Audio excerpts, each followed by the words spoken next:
छी नैना म्यूजिक के भक्तिमय प्रस्तुति।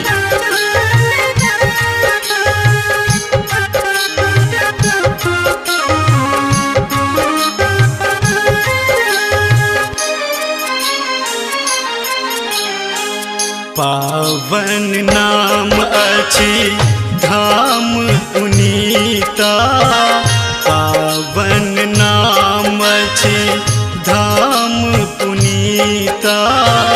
दुख हरू माँ हमर भव प्रीता, पावन नाम अछि धाम पुनीता। दुख हरू हमर भव प्रीता, पावन नाम अछि।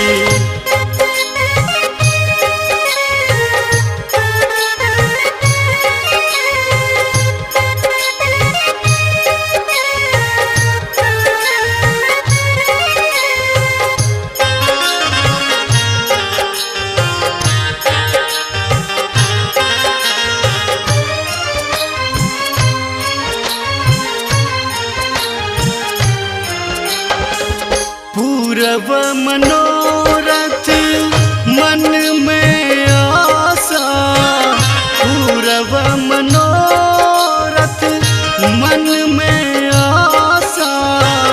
विपत्ति में डब अछि, विपत्ति में डब अछि यह अभिलाषा।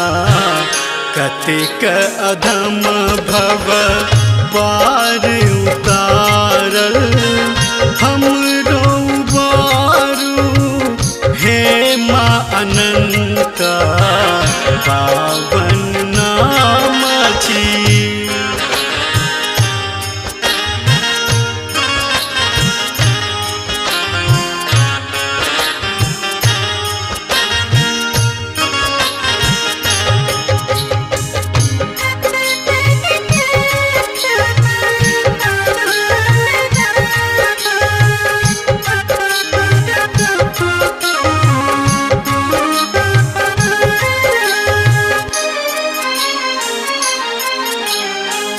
नीपब गहवर अरहुल चढ़ायब, नीपब गहवर अरहुल चढ़ायब। अचरी सामा, अचरी सामा पीरी सजायब। धूप गुगुल कर्पूर जरायब, साजब भोग लगायब नित्या, पावन नाम अछि।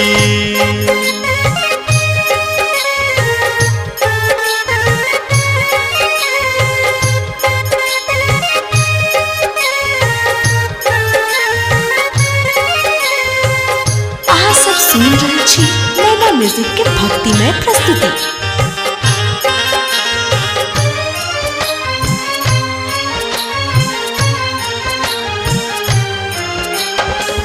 राधे चंपा चमेली फूल लाल, राधे चंपा चमेली फूल लाल। हार बना का, हार बना का अहीं के पैराओल। केसर रोली के टीका लगाओल,